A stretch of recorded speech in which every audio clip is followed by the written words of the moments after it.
Co je to TSU? Čaute lidi, tady Adam Vlček a protože vypukla TSU horečka, je třeba si ujasnit pár věcí. Lidé se mě ptají, proč jsem já sám začal využívat sociální síť, jako je TSU. Odpověď je jednoduchá. Když vidím geniální business plán, vždycky jej rád podpořím. První výhodou TSU je to, že pokud máte profily na více sociálních sítí, jako je Facebook nebo Twitter, TSU vám umožní to si tyto profily propojit. To znamená, pokud něco sdílím na TSU, mám možnost si vybrat, zda-li chci daný příspěvek sdílet rovněž na Facebooku či Twitteru. To je fajn. Tuto sociální síť bych využíval už jen kvůli tomu. Ale to není zdaleka vše, co může TSU nabídnout, protože je tu ta zajímavější část. A to taková, že za to, co nyní sami děláte na Facebooku či Twitteru, že sdílíte příspěvky, lajkujete, komentujete a tak dále, tak TSU vám za to platí. A abych to lépe vysvětlil, víte, jak funguje YouTube? No jasně, každý ví, jak funguje YouTube.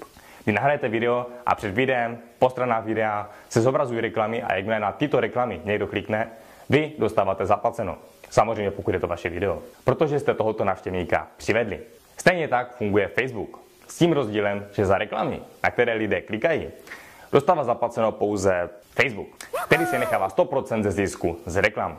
A právě tady si autor projektu TSU uvědomil obrovskou díru na trhu. Nechal se inspirovat YouTubem, nechal se inspirovat Facebookem a spojil tyto dvě věci dohromady a vzniklo TSU. A teď přichází asi ta nejzajímavější část. Společnost rozděluje zisk z reklam v poměru 90 k 10%. 90% rozdělí zpátky mezi lidi, kteří umožnili vydělat, a 10% si společnost nechává.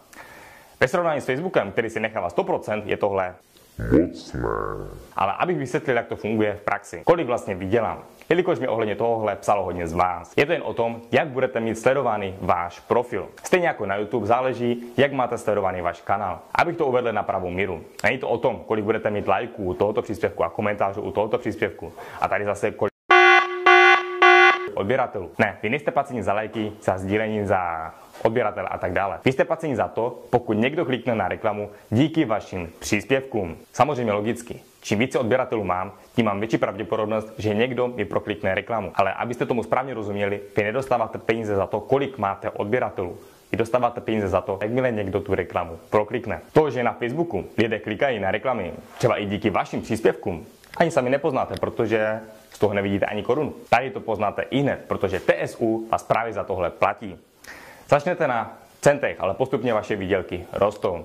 Zde vidíte 15-denní test, jak se výdělky mohou pohybovat. Zde můžete vidět, kam se až třeba můžete dostat. Samozřejmě garance výdělku zde není. Stejně jako není na YouTube, kde byste nahrali video a čekali, až začnou lítat tisícovky. Je to jen o tom, jak hodnotný obsah budete sdílet, kolik aktivních lidí vás bude sledovat a samozřejmě to nejdůležitější, proklikávat reklamy. Pokud vás zrovna napadá myšlenka, no tak to by si na reklamy mohl klikat sám, tak na to rychle zapomeňte. Protože vy jste placeni pouze o to, pokud na reklamy u vašich příspěvků kliká někdo jiný. Možná se vám zase hodí hlavou myšlenka, no tak to by si mohl vytvořit více profilů. Opět na to zapomeňte, protože samozřejmě musí to být odlišná IP adresa. Zkrátka buďte přirození. Dělejte to samé, co jste dělali na Facebooku, to znamená sdílejte příspěvky a tak dále a uvidíte, že i tak peníze budou naskakovat. Tím, že si sami budete klikat na reklamy u vašich příspěvků, si nepomůžete. Pokud jste známý YouTuber nebo třeba Rytmus, tak vyděláváte téměř okamžitě, protože za to, co jste do nynějška dělali na Facebooku, tedy za sdílení příspěvků, zde na TSU budete štědře odměněni. TSU si prošla už i testovací fázi, kde byly součástí osobnosti, jako je 50 Cent či hráči NBA. A všichni sociální síť jen podpořili. Boreď by nepodpořili, když tam vydělali balík. Ale abych objasnil všechny možnosti TSU, nemusíte vydělávat pouze díky tomu, že sami budete mít sledovaný profil a příspěvky. Jelikož se TSU nyní rozšiřuje na základě doporučení, získáváte provize i z lidí, které doporučíte a ti sami mají sledovaný profil. Nebo vám mohou vydělat lidé vašich lidí, nebo lidi pod vašimi lidmi. Ano, provize získáváte až do 4. úrovně. Řekněme, že společnost generuje z nějaké placené reklamy $100. Je to díky vašemu příspěvku. Jak jsme již řekli, 10% si společnost nechává, takže $10 jde společnosti. Zbývající $90 se rozděluje mezi vás. A to tak, že vy sami vyděláváte $45, dalších $29,7 jde člověku, co doporučí zase vás, 9,99 člověku zase opatrovíš a poslednímu 3,33. Ano, jak jsme již řekli, odměny se rozdělují do 4 úrovní.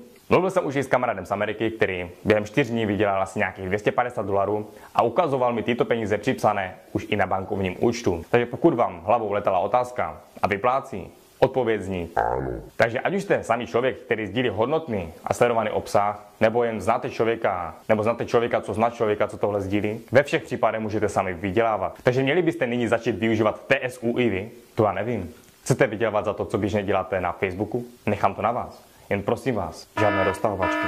Odkaz je pod videem. Mějte se, čau.